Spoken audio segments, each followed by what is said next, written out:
Welcome back to our Career Campus podcast, your daily dose of career tips, professional development, and job success strategies to help you grow, stand out, and achieve your career goals with confidence in today's competitive workplace. I'm your host, Chris, and today we're diving into a topic that is absolutely critical for anyone looking to land a role in the competitive banking sector. What's the MACRAF, how to write an attractive and efficient banking officer ATS resume that truly grabs a recruiter's attention at first glance? And joining me today, we have our esteemed guest expert, Zen, a career coach who's helped countless professionals optimize their job search. Zen, welcome to Career Campus. Thanks for having me, Chris. It's great to be here and talk about something so fundamental yet often misunderstood in the job application process, especially for a role as sought after as a banking officer. A well-crafted resume isn't just an advantage, it's a necessity. Absolutely. I mean, we hear ATS is thrown around a lot, applicant tracking systems. For our listeners who might be new to this or just need a refresher, could you briefly explain what an ATS is and why it's such a game changer for banking officer applicants specifically?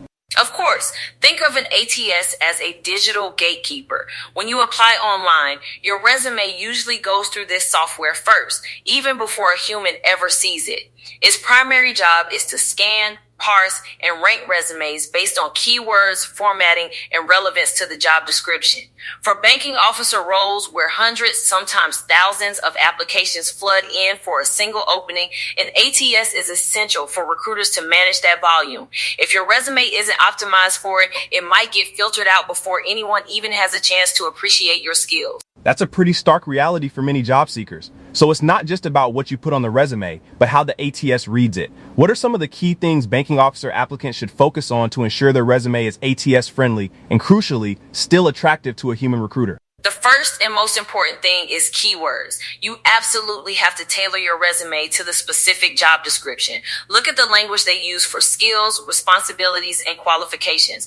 Are they asking for client relationship management, loan portfolio analysis, risk assessment, or financial compliance? Make sure those exact phrases appear naturally in your resume, especially in your summary, experience, and skills sections.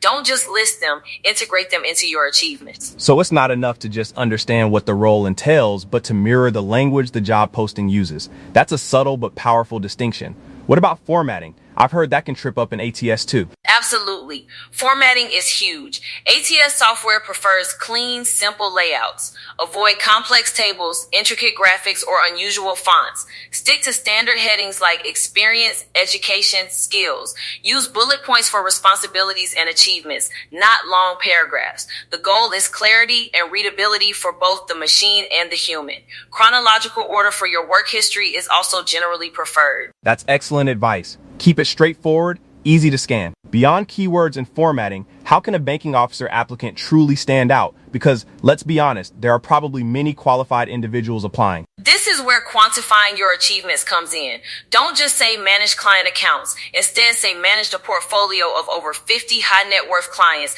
consistently achieving a 95% client retention rate and exceeding sales targets by 15%. Or processed an average of 30 loan applications per week, reducing turnaround time by 20% through optimized workflow. Numbers speak volumes. They demonstrate impact and value, which is what recruiters are really looking for, especially in a results-driven environment like banking. Wow, that's a fantastic point. It shifts the focus from just duties to actual accomplishments and their impact.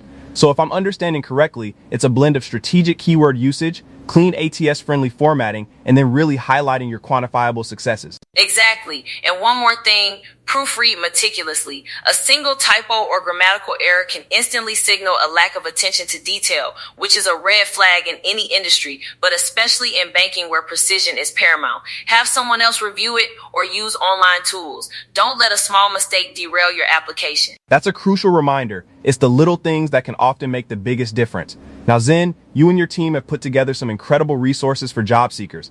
I know our listeners would be keen to hear about a particular one you mentioned for banking officers. Yes, absolutely. For anyone listening who's serious about getting that banking officer role, we've developed a meticulously crafted, editable resume template. This isn't just any template. It's designed with all these ATS best practices in mind, and it's built to instantly attract a recruiter's eye. We're incredibly proud of it because it's already helped over 100 applicants land banking officer jobs. That's an incredible success rate. Over 100 jobs secured, that really speaks to its effectiveness.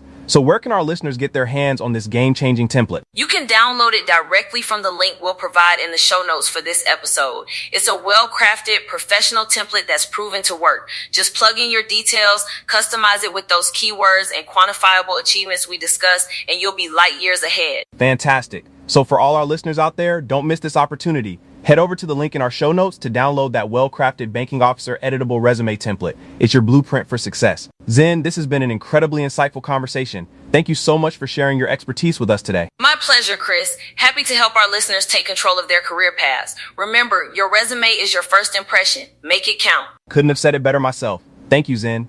And thank you all for tuning in to the Career Campus podcast. We hope today's insights empower you to create a resume that not only passes the ATS, but truly shines. We'll catch you next time with more tips to help you achieve your career goals. Until then, keep growing, keep standing out, and keep achieving.